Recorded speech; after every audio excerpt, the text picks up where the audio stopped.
Well, I don't know if you're like me, but every new year starts with incredible hope and anticipation. I start every year by thinking through all the things I want to accomplish. And as I've watched social media over the last couple days, it seems like everybody's got a solution for how to set goals and how to put priorities in place and how to reflect back on last year so that you can move forward at a greater pace, how you can get breakthrough in your life, how you can lose the weight you've always wanted to lose, work out more, study more, read more books, one book a month. And everybody's got a solution. And so I would say I'm probably like most of you that I set out each year with these great goals and these hopes for the future. But then for some reason, they always begin to fall flat. I mean, I can get off the ground for the first couple weeks, moving really, really well towards those goals. But then for some reason, they begin to fall off. Maybe it's because they haven't become habits. Maybe they're not routines, or maybe I haven't set the right goals. We're going to talk about this today. And I hope that what we talk about will be incredibly practical. For those of you who are back with us, welcome back to the Always About People show. I'm your host, Chris Allen, and today we've got a great topic again for you. On this show, we try to cover issues, topics related to the things that we're hearing from our clients in the field, the things that leaders are dealing with, the things that employees are dealing with, the things that people are dealing with in general. So today, we're going to cover the topic of engage in change. How do we engage in change? If we set out with these great goals and these priorities in place, these initiatives that we want to accomplish, how do we engage in that change to see the breakthrough in our lives? And I've brought a fantastic guest, a friend. You know Beamer Barnes well. Would you help me welcome Beamer to the show? Beamer. Here I am. How's it going? I know. So you're coming to us live from New York. I am. Yep. Nice, sunny, And a little bit cold. All yep. good. And the home of the Times Square event, New Year's Eve Yeah. into the new year. And Mhm. I'm assuming that everybody in New York has great plans for the new year. Of course. Everyone always does. This is the year. This is my year, you know. So I think the question that we want to ask today is, if all of us are coming into these new years like this one with these great hopes and this anticipation, why is it that we fall flat, Beamer? Why is it that this happens to so many of us? I'd really like to cover this topic today. And I know that you've been doing a lot of research, some reading on this. Mhm. And so I'd just love to just jump straight in. I mean, Beamer, why do so many of us like me fall flat on these goals and these priorities for our lives? I love it. So I talked about this in the change management series, but we have this graph. It's called the mindset shift that needs to happen in times of change and what that looks like. And ultimately, we can associate change with being weird and costly and difficult, which it is. Like it can be really weird to stop eating sugar. And now we're just going to have fruits for our sugar instead of the cookies or pancakes in the morning. It So feels weird boring. to do that. I'm angry. I'm having my sugar withdrawals and I have headaches now. So, like, why would I stick to this? It's weird, right? That's right. I mean, it's, most of us are coming off of like sugar overload from the Yeah. past couple of weeks as we finish out the year. And so the hope for change in our diets and in our sugar intake and in our exercise and everything else. I mean, I have such hope for this change, but But can it's I stick with also it? but it's also normal. So if change is weird, it's also normal. It's normal to have a sugar withdrawal whenever you cut sugar out of your diet. It's normal to be frustrated when you have made financial decisions and you're like, you know what? This is the year I'm going to save. So now I'm going to say no to myself because I'm going to pay this debt down. And that's normal, but it also is weird. It's frustrating. And just like these different feelings that we can have surrounding it, but how it really is a mindset. And Mm, so go into this mindset shift of change is costly. It costs more money to buy fruit than it does Eggo waffles. And so if we can look at it from the standpoint of like, yes, it's costly, but it's also rewarding. There's going to be a long-term payoff for what that looks like. If change is difficult, it's also completely doable. mm. And if we can have that mindset shift instead of focusing on it's weird, it's costly, it's difficult, in transition to this is normal, this will be rewarding, even though right now it does not feel that way. I'm just angry or whatever those feelings might be. My body is sore because I'm working out for the first time in a Mhm. few months, years, whatever the case is. But it's Yeah. also doable. Yeah. So I think what you're getting at is, most of us think that if I just write down a goal and set a Mhm, goal, I'm going mhm. to accomplish it, right? Right.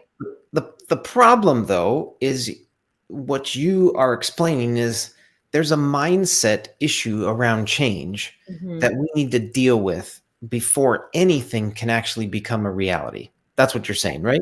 Right. Okay, so whether we're looking at change in our own personal lives or change in an organization Mhm. or change in some other relationship or some other structure in our lives, the same thing applies, correct? Yeah, absolutely. It, so it's a mindset. Mhm. So you've talked about the fact that a lot of times we can come into change thinking, gosh, this is going to be hard. This is going to be difficult. This is going to be Mhm. expensive. This is going to be weird. Yeah. When any one of us are moving towards change, what are we really asking ourselves? You know, I would love to know your thoughts on that as well. But in myself, in talking to several friends, especially within the context of work, is that change, oftentimes we want a very dramatic and quick result.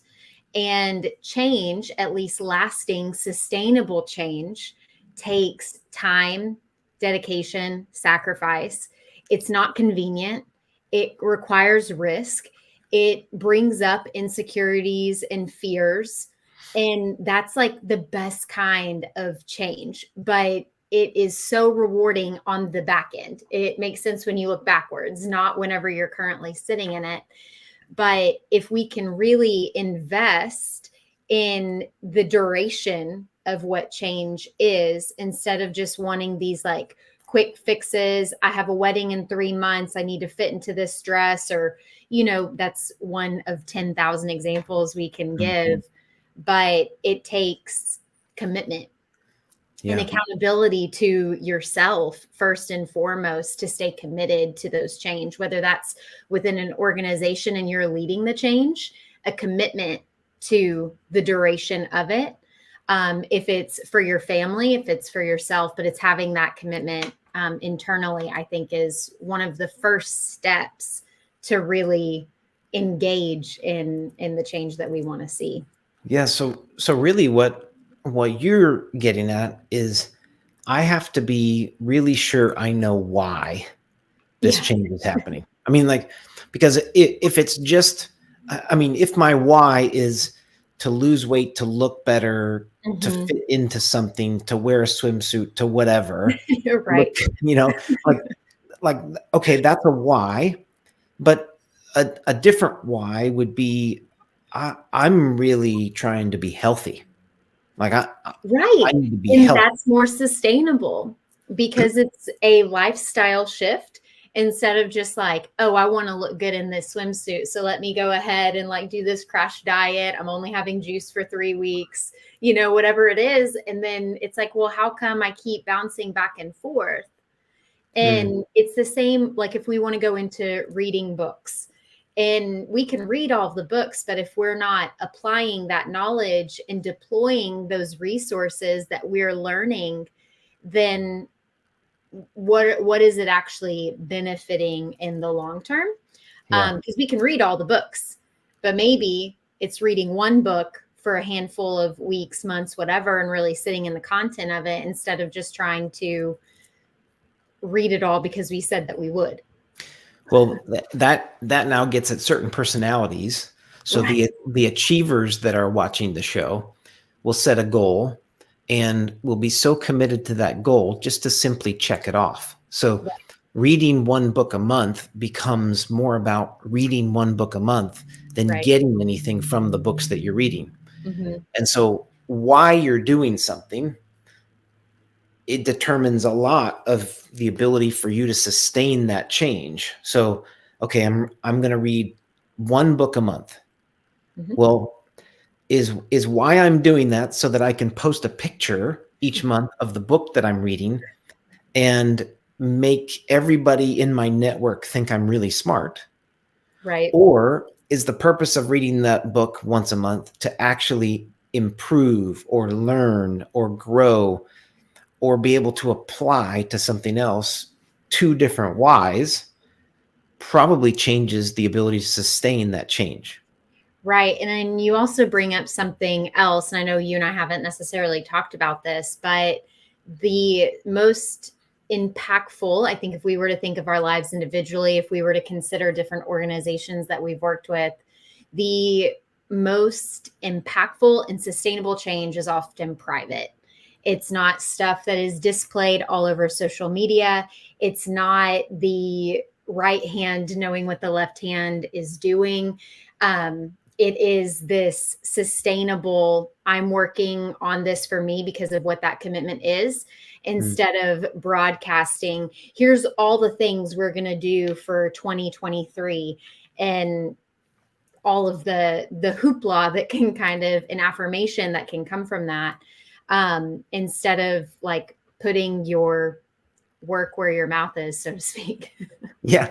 I mean, so many people want to post Yeah, and yet real change happens at a character level.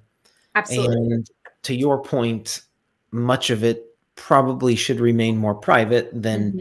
public for everybody to see. And Right. so, And yeah, go ahead. I was just going to say, just from even like these corporate social responsibility statements that go out so often before they actually engage in the change, and they don't necessarily have a plan set for it, how that can disrupt and break down public trust in an organization, because we say we're going to do something, but we don't have the commitment, the plan, the follow through to make sure that it happens. Yeah. And so sometimes it would, dare we say, it might be more beneficial to have the intent to do it, and then say, look at what we did. Mm. So, I mean, a lot of what we've just been talking through is determining why, Right. really being clear on why we're making a change or why we're changing something in our life or making a resolution or setting a goal. Hmm. Being clear why is really important. If why is to just get a statement out, to look good in the public, to Right. um, change perception, Hmm. that's one level of a why. A whole Right. different level of a why is to really change the purpose of what our organization is going after, to Right. become healthier as an individual, Hmm. to learn something, to grow in a specific area, to improve a character flaw in my life. That why you're saying will really carry the sustainability further. Is that Yeah. accurate? Oh, absolutely. Absolutely. And I think sometimes for personal change too, it's just important to remember that, like, this time of year, there's so much hype. and momentum around change. And that is absolutely beautiful. I was talking to a friend a few weeks ago, and we were talking about the importance of building instead of just changing.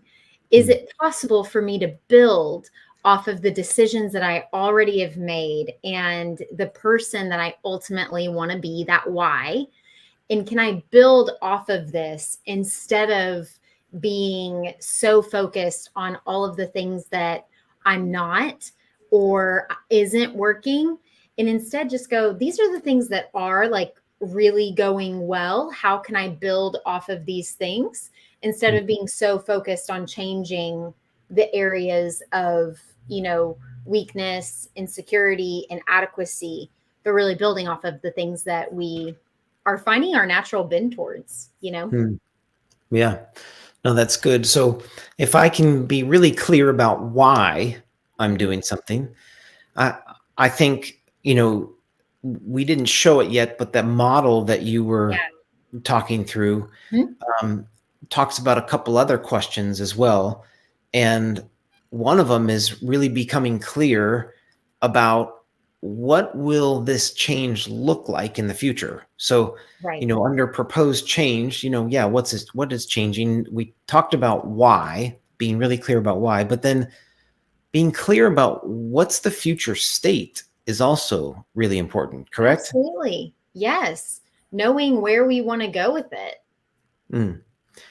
So to our guests who are watching, and whether you're watching this live or you're watching this as a recording, hopefully you'll be able to take some practical thoughts and ideas away from this. But Beamer, how can I become more clear on what that future state will look like? What would you tell me to do? What do I need to, I mean, do I need to write it down? Do I need to think about it? What do I need to do? I think it really depends on the type of learner that an individual might be. For me, I write things down. I'm an external processor, so it helps for me to write it down or to talk it out with someone, because now I have the accountability for what that might be.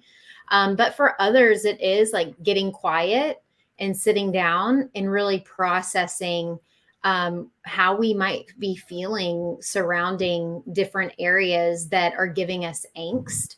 Mm, Because oftentimes that's why we want to engage in change, is because there's a level of conflict that we are tolerating, and we get to a point where we no longer want to tolerate it anymore. So what do boundaries look like? What do, engaging in the change, like what does that look like? So I think it really depends on the type of learner that you mm. are. If that's something that you do in a group setting, if it's something you do in the privacy of your own home. But I think that the clear point here is that as you envision change, Yes. that on the other side of that change, you have a clear picture or vision, Mhm. or you can articulate it, whatever it is, that you have clarity on what it's supposed to look like at the other side. Yeah. And I think that goes back to this whole idea of mindset shift, Hmm. because our brains are these amazing organs that honestly, if you can paint the picture, psychology and science shows us that you actually now move towards that picture. Right. You shared with us at the beginning some of our attitudes towards change that can sometimes hold us back, Right. like difficulty, Hmm. weird, costly, too much time. And I think most people that we talk to or work with, Hmm. it's those negative thoughts that keep us stuck. Would you agree? Oh yeah, absolutely. So, how do you recommend we begin to move? Like, what is a mindset shift? I get it. So many people talk about it. Hmm. Like that sounds really easy, but what does that actually practically look like? What does a mindset shift practically look like? How do I do that? That's a great question. How do you do it? I think it's by, I kind of alluded to it earlier, but we know that culture at an organization is ultimately tolerated. It just is, whatever it might be. And I think if we're able to look at the culture within ourselves, it's whatever we are tolerating. And eventually we get to that point where it's like, I can no longer tolerate this. Mhm. Therefore, I'm going to engage in the change. And that statement, ignorance is bliss. And then we get to this point of understanding, of realization that this isn't how I want to continue anymore. It can be in so many different aspects of life, from the very like micro to macro things that we have going on. But in order for me to really engage in why I want to change, it is addressing what isn't working, or maybe what I've been tolerating. And am I willing to be committed to see it change? Mm. Because only So I can change it. yeah, and I was thinking while you were talking, like the issue is that all of these thoughts are going through my mind all day long, and in my private head, all these negative thoughts are swirling all day long. It's too difficult. It's costly. It's going to take too much time. It's weird. It's whatever. Right. And to actually shift my mindset, I have to have some other self talk happening in my head. And I was just, as you were talking, I'm thinking, okay, how would we coach somebody through a mindset shift? And part of it is, okay, we go back to those questions that you kind of Mm-hmm. laid out at the beginning. Like, okay, what's changing? Why am I doing this? What is that sort of envisioned goal at the end? Then we have to, as individuals, keep coming back to those questions, because the negative thoughts and self talk is going to perpetuate in my brain. So I need to somehow change what I'm saying to myself in order to actually shift my mindset. And so some people call them affirmations. Mm-hmm. Some people call them like a change of thought patterns, rewiring the brain. We have a very, very elastic brain, and I think that that's such a cool thing. But practically, as I was thinking this through, I, Chris Allen, Mm-hmm. have to take the thoughts that are going through my brain and transform them into some new pattern or new mindset or new language. So Mm-hmm. when I hear my brain saying, this is going to be difficult, I need to envision why I'm doing it, the Mm-hmm. intended outcome, and change the language to, this might be difficult for a season, but think about what's going to happen on the other side. Exactly. Yes. Any additional thoughts on that? I think if the people that are watching, if you can hear anything from this, it's we change because we want to adapt. We want to better ourselves, but it's never because we're not good enough, Hmm. or we lack, or we're failing. I think we can get so stuck in what you're saying, Chris, is like the negativity or the shaming kind of things. And there's so much power in recognizing, like, if we can use a sports analogy where it's like we had a failed play, but does that mean that the whole game is now lost as we're playing? No, it was a bad play. And so how can we practice a place of neutral thinking, because we don't want to just live in the positive side of like, well, it'll all be okay, it all works out in the end, or everything is failing, the sky is falling. But really practicing neutral thinking of, yes, this has been happening, or yes, this is how I've responded in these situations in the past, but I don't always have to do this. And I'm committed to myself. I'm committed to the people that I love. I'm committed to my community, whatever it might be. I'm like committed to making the change because I recognize that this isn't always how it has to be. Hmm. And that's like the beauty of shifts and changes, and it's going to happen. But are we going to continue to tolerate where we've been, and acknowledging like yeah, this is how it is. Or like engage in what that change is so that it can, the trajectory of our lives, our influence, our impact can also shift. Well, what you now gotten at is what do I believe about myself?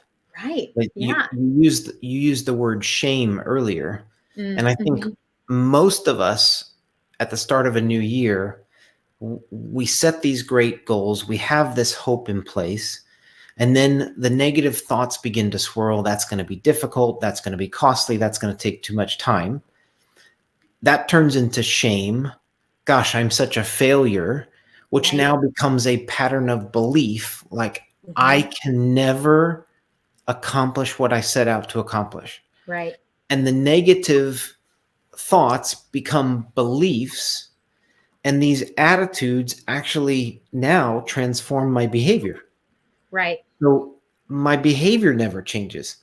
So I think if we kind of go all the way back, we're asking these questions, okay, why am I desiring this change? What's the Mm-hmm. end state that I Right. envision? Now I have to begin to rewire some of these thoughts that when that negative thought comes in, I have to really almost capture that thought, transform that thought into something positive, because I know that what I believe in that moment might actually become a behavior. Mm-hmm. And so whether it's a teenager that we're working with around how they view themselves, whether it's a leader of an organization who's leading a team of people, a mom who's raising kids, a new employee who just got promoted, a person who's walking into a new job for the first day, all of those various people are experiencing change. Right.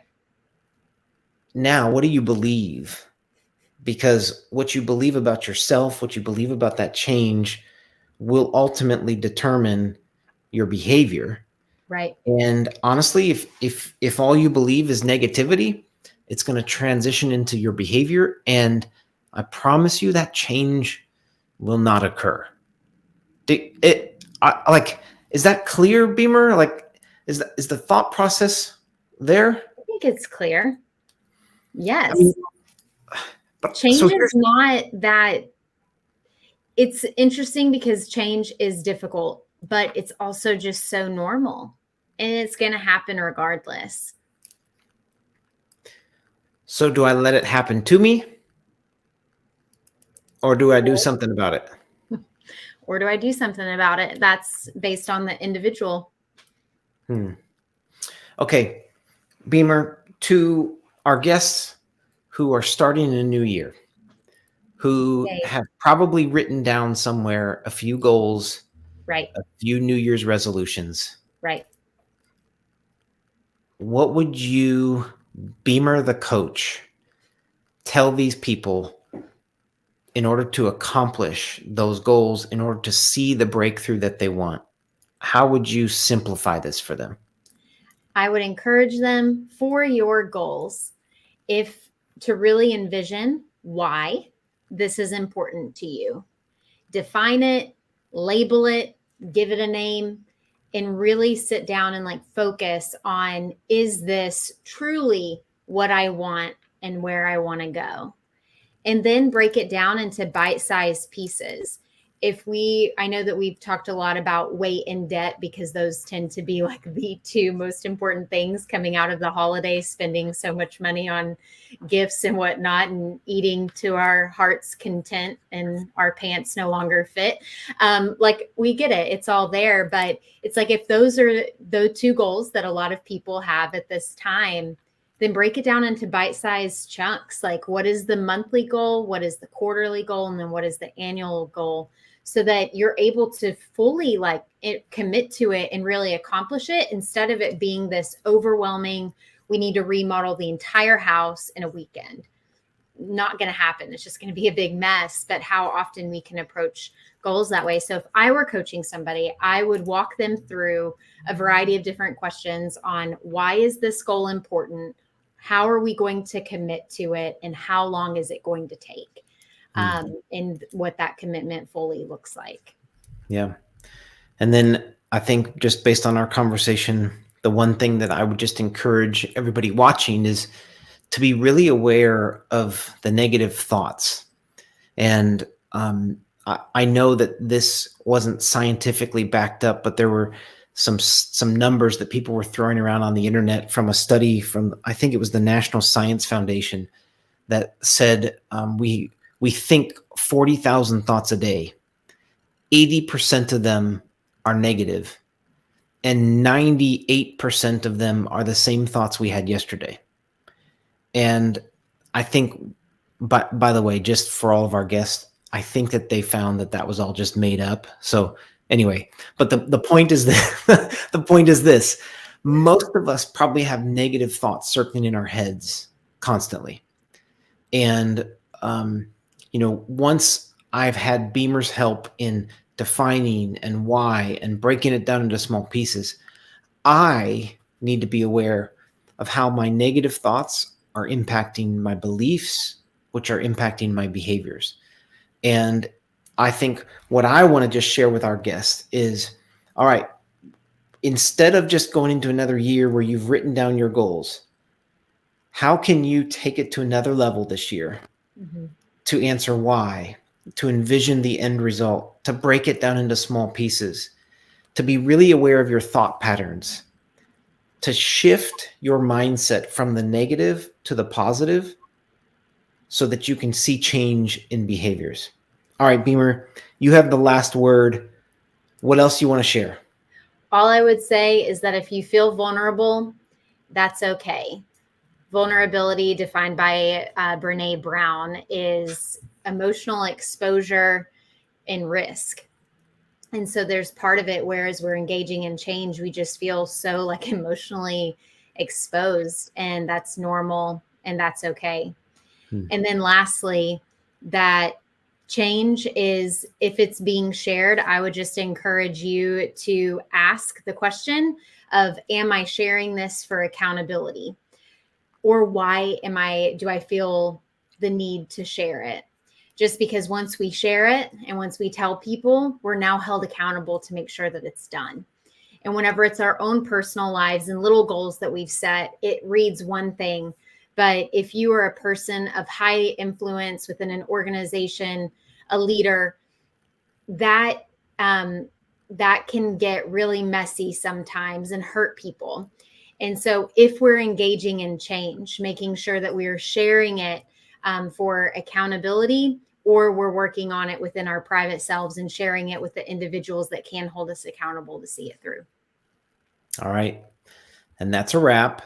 2023, it's going to be a year where each one of us engages on a different level with change by really defining why we want that change to happen, by envisioning a future state, by breaking it into small bits and pieces, by becoming and being really aware of the negative thought patterns that are circling in our minds, transitioning those, holding them captive, transitioning those into the positive so that we can see a change in our beliefs and ultimately our behaviors. Part of our behavior is vulnerability. Hey, you're going to feel vulnerable in this change, and it's okay. How are you going to now change that vulnerability from a negative mindset into, no, vulnerability is a good thing. This is going to lead me to change. Beamer, thank you for your insights into this topic today. Thank you for guiding us through. Thanks for showing us even just the little diagram. To our guests, thanks for joining us for another episode of the Always About People show. We hope that you'll take something from the show, that you'll share this episode. Maybe it's just a clip that you can share with people that was helpful for you. But most importantly, we hope that this topic and these practical tips will actually help you transform, that you would change and see the breakthrough that you're hoping for this year. Thanks for joining us on this episode of the Always About People show. We'll see you next time.